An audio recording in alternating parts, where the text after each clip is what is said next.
Hey everybody, welcome back to When Harry Met Board Games. I am Harry, and before we go any further, please don't forget to hit the like button down below and subscribe to our channel if you're interested in some more board game related content.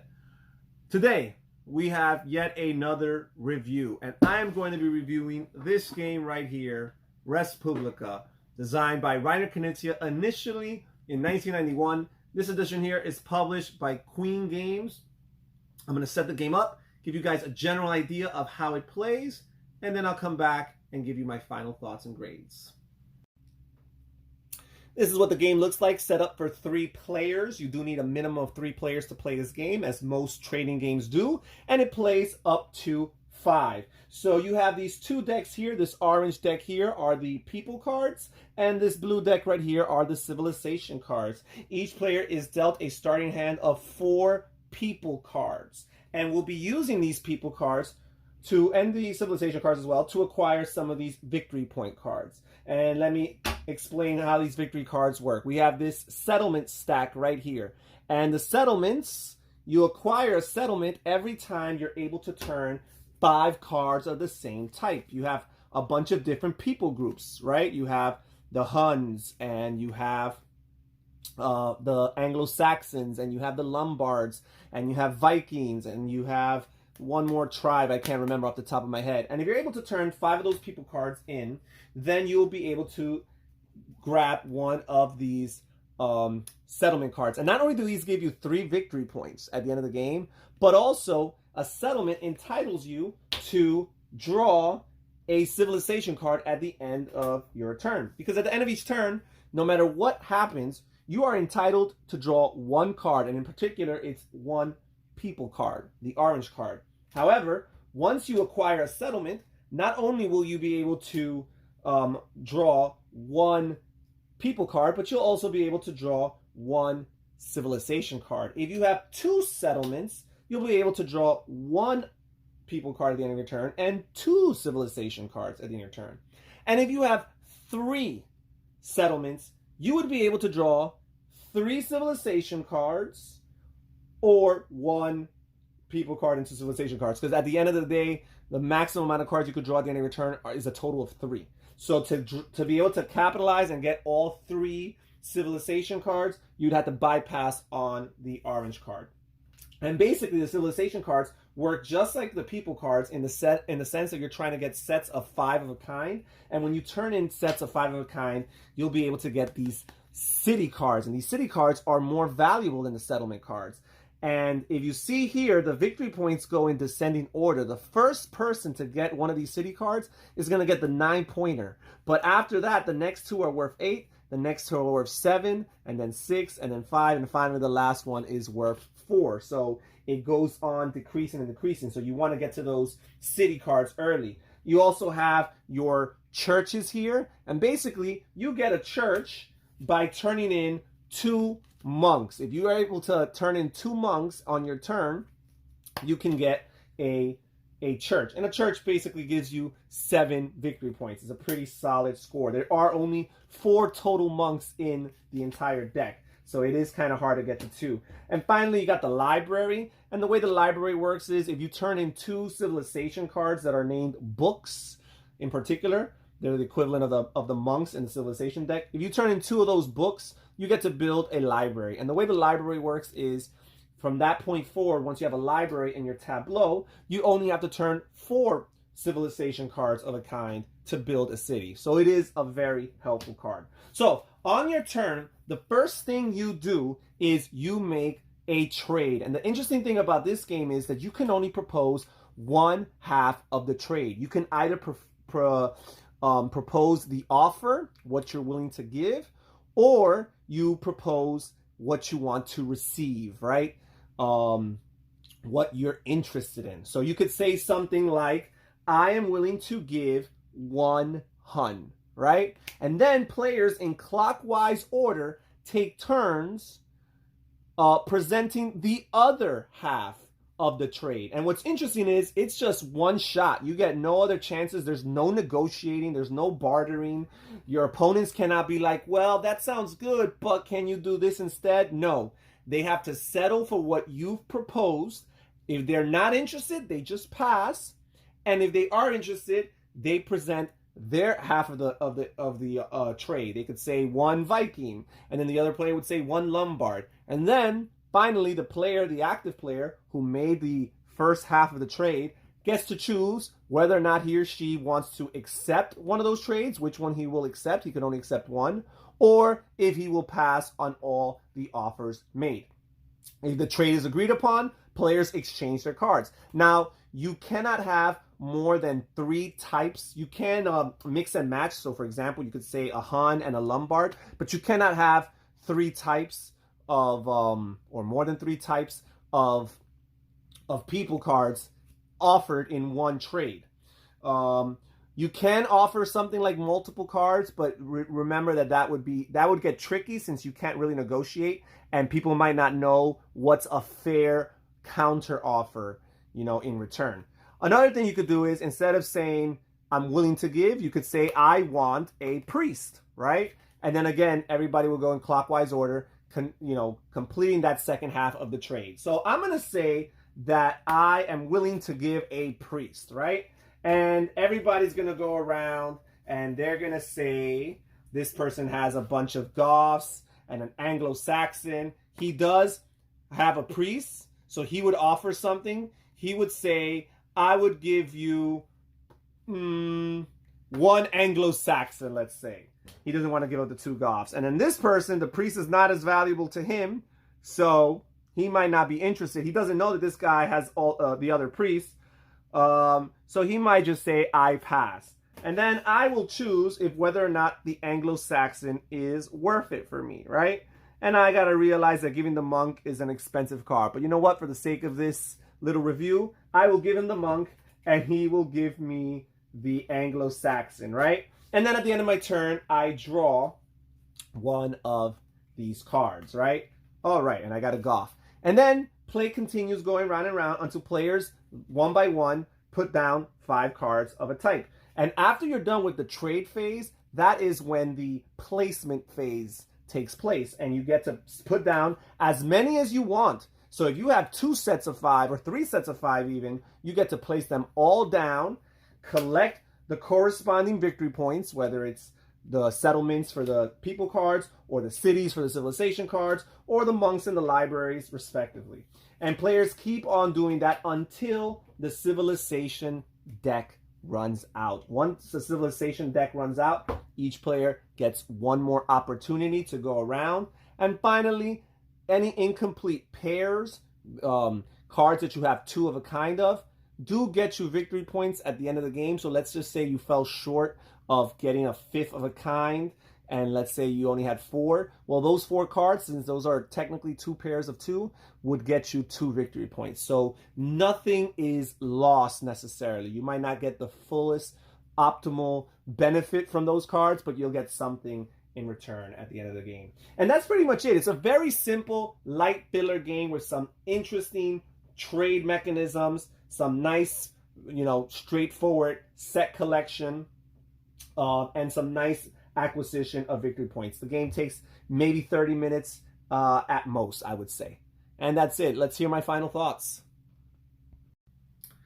So this game right here, Res Publica, as you can tell, I am a big fan of this game. I have a fondness and appreciation for it. I've had many good plays of this game. I mostly play with my nephews and my niece. This is a multiplayer game. You need at least 3 players. It's a trading game, right? Most trading games, well, I think all trading games, require at least a 3rd player to keep the trades balanced. I'm going to try to put my feelings aside as best as I can and try to be objective about my grading for this game. So first of all, let's talk about components. This is basically a card game. So from that perspective, it's a simple component, right? There's no chits or tokens. There's no dice. There's hardly any cardboard. It's just card stock, right? And the stock of the cards is just fine. But I will say this, I'm going to have to give it a C- for components, just because I find that the artwork and the graphic design on the cards is really, really subpar. I am not impressed by it at all. Again, maybe, I don't know if even though it seems to be like a modern reprint, I'm not sure if they just rehash some old artwork or what have you. But be that as it may, I'm going to give it a C-. It's not terrible, but it's not appealing enough. I also don't like the fact that, I guess, to make it so they could sell it across many markets, each of the cards has the text in 4 different languages. And it could get very confusing for some people. Some people, they're not familiar with some of these ancient people groups. So, if you're not like some kind of history buff, you might get confused as to which is the English word for Anglo-Saxon and which is the German word. And maybe Anglo-Saxon is not the best example for somebody to get confused about, but maybe the Huns, for example. Maybe everybody hasn't heard of the Huns. I don't know. So you've got it in the 4 different languages, German, I'm not sure what other languages are there, maybe French. But the point is, it can get confusing and just, it's too much. You don't need it, right? So there is that. So I give it a C- for components. Now we move on to my grade for theme. I'm going to give this a solid F. And I've been a little bit harsh on some Reiner Knizia games, but this is a card game. And let's be real, most card games don't have much theme to them, right? But this game really has no theme. I mean, what are you? Are you a group of barbarians trying to take over Roman settlements? Well, then why are there so many different types of barbarians? And which one are you? And why are you trading with other players? Are you trading your weapons with other barbarian tribes? I have no idea. It's just inexplicable to me. But again, I don't think, first of all, this is a 1991 original design. I'm not sure how important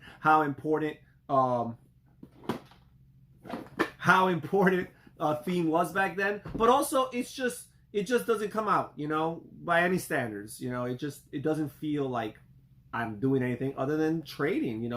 I think a more, stock market or trade-related theme would have suited this more thematically speaking. So I do have to give it an F.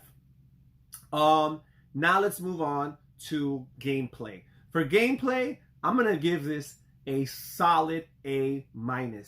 I find the gameplay to be great for what it is. It's a filler game. It's a 30-minute game, sometimes even quicker than that.